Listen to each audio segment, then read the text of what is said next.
ఒకరోజు మన friend call చేస్తాడు. మనం ఏదో పనిలో ఉన్నట్టు కాల్ కట్ చేస్తాము. మళ్ళీ ఎక్కడ కాల్ చేస్తాడో ఏమో అని సైలెంట్లో పెట్టేస్తాము.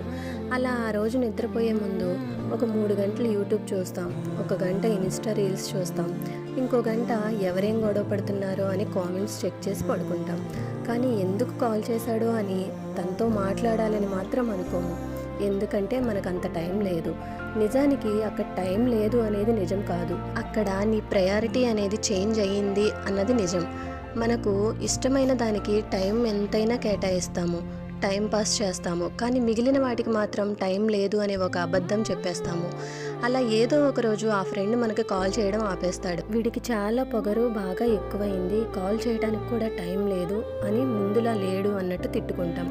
కానీ ఎప్పుడైనా మన రిలేషన్ అనేది ఊరికే బ్రేక్ అవ్వదు కదా. టైం లేదు అనే చిన్న పాయింట్ నుండి స్టార్ట్ అవుతుంది.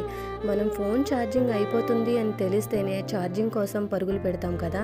కానీ రిలేషన్ అనేది 5%కి వచ్చేసరికి అసలు పట్టించుకోము. మనిషి అన్నాక ఎప్పుడు వర్క్ ఉంటుంది. డబ్బు మళ్ళీ సంపాదించుకోవచ్చు, కానీ మనిషి దూరం అయితే రేపు మాట్లాడుకుందాం అనే అవకాశం కూడా మళ్ళీ రాదు కదా.